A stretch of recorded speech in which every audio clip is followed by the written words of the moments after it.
Рататуй Pixar студиясының ең керемет және нұсқалық мультфильмдерінің бірі. Соңғы 2 онжылдықта студия бізге Мексика, Колумбия, Италия мәдениеттері туралы айтып берді. Франция туралы әңгіме өте қызықты және лайықты түрде ұсынылды. Рататуй мультфильмі туралы білмегеніңіздің бәрін алдағы минуттарда айтып беремін. Алишер мен атым, бұл кино әңгіме. Ладно, сейчас я открою банку, но мы теперь вместе, ладно? Pixar аниматорлары аспазшы Томас Келлермен бірге француздық Viva мейрамханасында тамақ дайындау өнерін үйрену үшін жұмыс істеді. Келлер сонымен қатар Гюсто мейрамханасының келушілердің бірін дауыстады. Бұл фильмнің әрекеті Францияда өтетін анимациялық фильмдер арасындағы ең үлкен дебют рекордын жаңартты. Режиссер Брэд Бёрд, продюсер Брэдфорд Льюис кейбір түсірілім мүшелерімен Парижге бір аптаға барды. Сол қаланы сезіну үшін. Олар мотоциклмен Астананы аралап шабыт алу үшін үздік 5 мейрамханада тамақтанды. Брэд Бёрд жобаға қосылғысы келді, өйткені оған концепцияның мүмкін еместігі, атап айтқанда мейрамханадағы ас үйде жұмыс істегісі келетін егеуқұйрық ұнады. Кейіпкерлерді жобалаудың өте ерте кездерінде мүсінші егеуқұйрық Ремиді 9 балшық мүсінін жасады. Егеуқұйрықтардың сыртқы түріне негізінен мұрын мен құлаққа қатысты бірнеше өзгерістер енгізген. Егеуқұйрық сарапшысы Деби Деклман өзінің бірнеше үй жануарларын анимация бөліміне таныстыруға әкелді. Кейінірек үй егеуқұйрықтары студияда 1 жылдан астам уақыт бойы дәлізде ұсталды. Осылайша аниматорлар жүннің қозғалысын, мұрындарының, құлақтарының, табандары мен құйрықтарының зерттеді. Тезектің үйіндісінің шынайы көрінісін жасау үшін суретшілер 15 түрлі нақты шіріген өнімдерін зерттеді. Алма, жидектер, банан, саңырауқұлақтар, апельсин, брокколи және салат сияқты шіруге қалдырылған. Содан кейін суретке түсірді. О, чуть не попались. Как ты там, цел? Ремидің 1 миллионнан астам шашы салынғанын елестетіп көріңіз, ал Коллетте 115 мыңнан болса, орташа адамда 50 мыңға дейін шашқа ие. Ылғал аспаз сахнасын қалай салу керектігін түсіну үшін суретшілер арнайы дайындалған ергежейлі аспаздың киімін киіп, оны бассейнге лақтырды. Киімнің қай бөліктері денеге жабысып тұрғанын және қайсысы жарқырап тұрғанын түсіну үшін. Маркетингтік келісімдер бұл фильм үшін проблемалы болды, өйткені ешқандай азық-түлік компаниясы егеуқұйрықпен байланысты болғысы келмеді. Бұл аспаз және тележүргізуші Энтони Бурденнің тағам туралы сүйікті фильмі.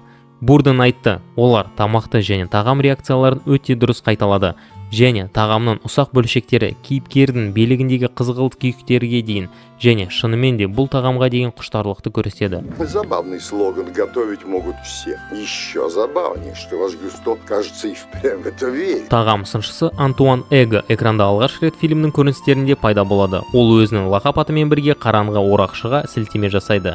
Өйткені оның жаман пікірі мейрамхананы сөзбе-сөз өлтіреді.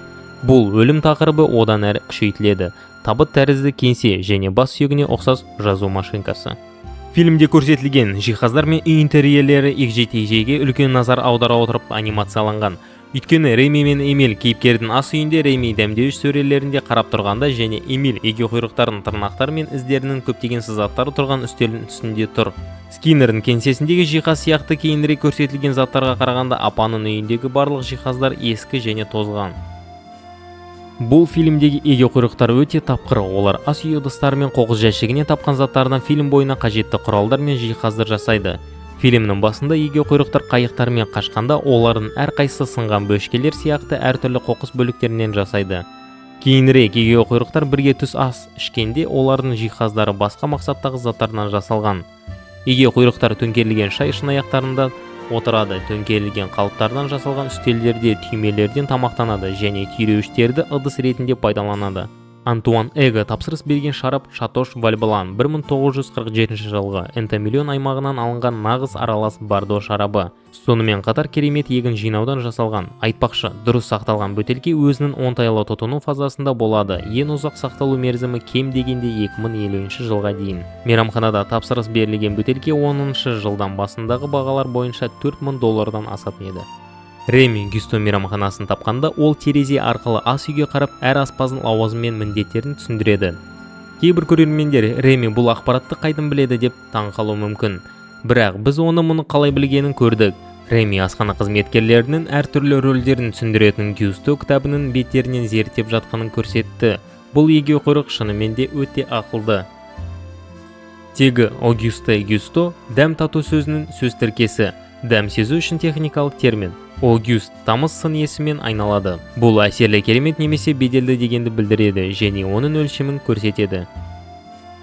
Сіз байқадыңыз ба білмеймін, бірақ Реми ғимаратының ішімен жүгіріп келе жатқанда ол желдеткіш саңылаулармен еден тақталары арқылы бөлмелерін жарқылдағын көреді. Бір кезде ол жалаңаш әйелдің натюрмортын салып жатқан ер адамның бөлмесінің қасынан өтеді.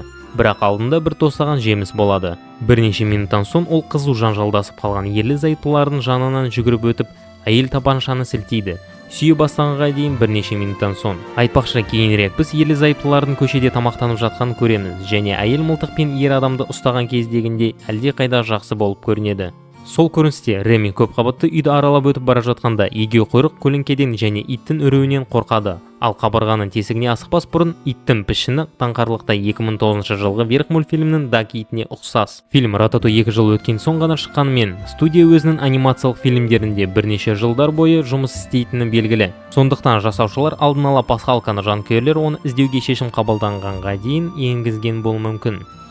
Бұл мультфильм ең ұсақ бөлшектеріне дейін өңделген. Фильмнің бүкіл барысында тіпті кейіпкерлердің бейнесі судағы металл, кастрюльдердегі терезелерде және басқа айна беттерінде дәл анимацияланған.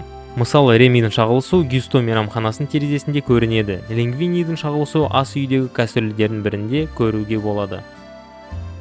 Реми мен Лингвини бір-бірімен қалай байланысуға болатынын білмей тұрып, оның назарын аудару үшін егеу құйрық аспазшыны тістеп алады. Оң қолындағы тістеу ізі келесі бірнеше күнде кейінгі көріністерде баяу жазылады. Алдағы бірнеше күнде Мишлен жұлдызды сәнді мейрамханаларда мәзірлердегі бағалар әдетті нақты өмірде көрсетілмейді. Ал Гюстонс осы дәстүрді ұстанатын сияқты. Фильм бойы мәзірлер көрсетілсе, тағамдардың жанында баға ешқашан жазылмайды. Назар аударыңыз, Скиннер Ремиді алғаш көргенде ас үйдегі барлық адамдар егеу құйрықты ұстауға тырысады. Бір аспазды қалауды ұстап алады және Реми тұзаққа түсіп қалғанда ол оны қолдана алмағанына көңілі қалғаны көрінеді. Фильмнің соңында ол осы отты қолдануға мүмкіндік алады. Гюстоның қораптарда мұздатылған өнімдерін жағу үшін.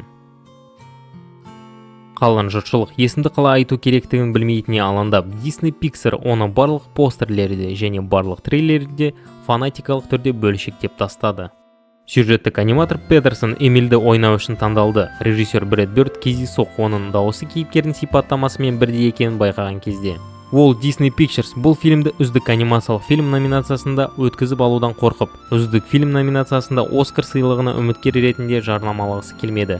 Соңында ол жеңімпаз атанды. Disney Pictures компаниясы Costco дүкендерінде француздық Рататуй брендімен шарап ұсынуды жоспарлады.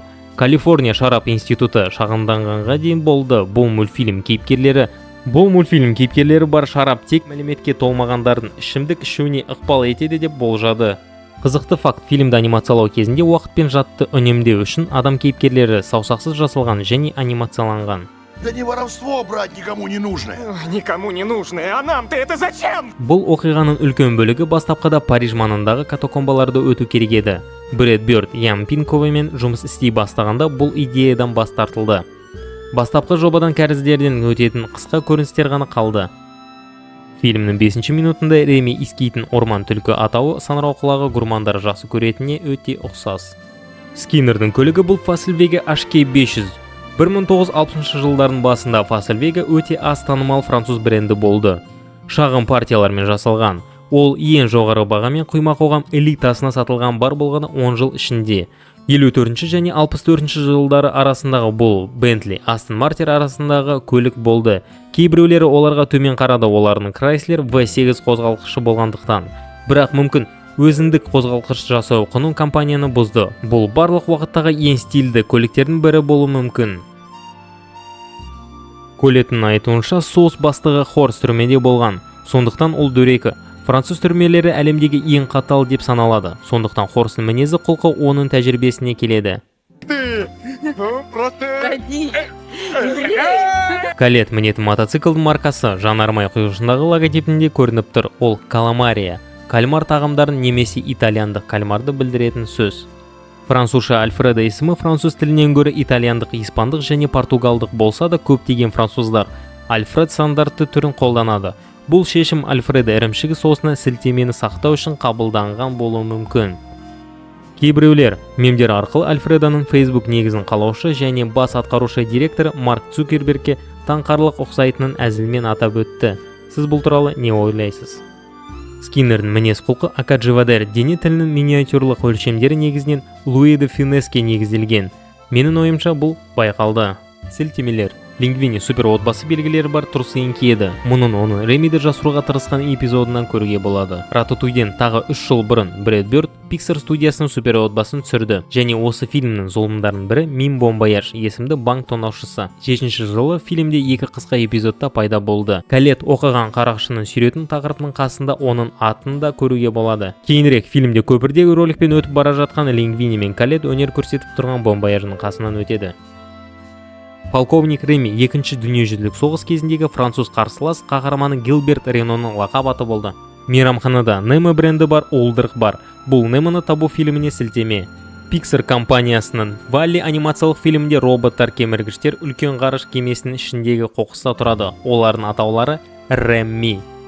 Рататуй – деревенская еда. Ты уверен, что ты этим хочешь угостить Эго? Реми дайындаған Рататуй конфибайлды деп аталатын балама нұсқа. Оны киноконсультант Томас Кейлер бейімделген. Бұл нұсқа пісіру әдісі бойынша кәдімгі Рататуйден өте ерекшеленеді. Басты айырмашылығы пайдаланылатын көкөністер жұқа тілімдерге кесіледі және олар кастрюльде пісіріледі. Реми аздап басқаша дайындайды. Бірақ бұл жасау үшін кемінде 4 сағат қажет болатын нақты рецепт. Әрбір дерлік Pixar фильмінде ойыншықтар тарихы франшизасының Планета Пицца көлігі бар. Бұл жағдайда жүк көлігі Живадер Ремиді қуып келе жатқан сахнада көпірде пайда болады. Әрбір Pixar фильмінде Калифорния өнер институтының A113 бөлмесі туралы айтылады. Көптеген аниматорлар мансаптарын осы бөлмеде, соның ішінде Джон Ластер мен Брэд Бёрд бастады. Бұл фильмде A113 Гитс есімді егеу құйрықтың құлағына бекітілген кішкентай текте пайда болды. Бас аспаз Гюсто мұқабаны нақты мәліметтер бар, нақты журналдарда көрсетілген. Фильмнің кіріспесі естеріңізде болса, көрермендерге аспаз Гюстоның атақ даңқы және оның әркім тамақ пісіре алады бөлімін туралы айтады. Сонымен қатар бізге мұқабасында Гюсто бар бірнеше журналдарында көрсетіледі. Анимациялық журналдарда үйдегі ас үй және жақсы тәбет сияқты нақты әлем тақырыбы бар және нақты өмірдегі бағалары бар тақырыптар мен штрих-кодтарды қосқанда керемет мәліметтерді қамтиды. Лингвини мейрамханадан алғаш рет Ремиді алып шыққанда ол велосипедіне мініп, Париж көшелері мен соборының жанынан өтіп, үлкен дөңгелек витражды терезелер бар, шеттері Микидің кішкентай бастарынан тұратын терезелерді көруге болады. Жасырын Микиді өз фильмдеріне қосу Дисней дәстүрін ұстанады. Сонымен қатар 23-ші минутта сіз сорпада жасырын Микиді көре аласыз. Алғашқы көріністердің бірінде эксцентрик қызыл шашты әйел 2 кеміргішке Реми мен оның ағасы Эмильге шолақ мылтықпен оқ жаудырады. 77-ші жылғы құтқарушылар мультфильмдегі қызыл шашты зұлым мадам Медуза басты кейіпкерлерді жою үшін мылтықтан атқан. Мисс Пьянки мен Бернардтың құтылу әрекетін көрінісіне ұқсайды. Скиннер Живадер есімі егеу құйрықтар мен тәжірибелерімен танымал бихварист психолог Скиннерға құрмет. Смотри хорошенько, Реми. Мир, в котором мы живем, принадлежит врагу. Өлі егеу құйрықтар бейнеленген дүкен шын мәнінде бар. Ол Италия көшесінде орналасқан бірінші ауданда 1872 жылдан бері бар. Бұл фильм Солтүстік Америкада 206 миллион доллардан астам және дүние жүзінде 600 миллион доллардан астам табыс жинады. Бұл оны Pixar'дың сол кездегі Немоны табу және керемет отбасы фильмінің кейінгі 3-ші фильмі болды. Рататуйдың бюджеті небәрі 150 миллион долларды құрады. Бұл видеода Рататуй мультфильмнің қай фактісі сізді қатты таңқалдырды және жақын арада тағы қандай жобаны көргіңіз келеді? Пікірлеріңізді күтемін. Менің атым Алишер, бұл кино әңгіме арнасы. Лайк басып парақшаға жазылуды ұмытпаңыздар.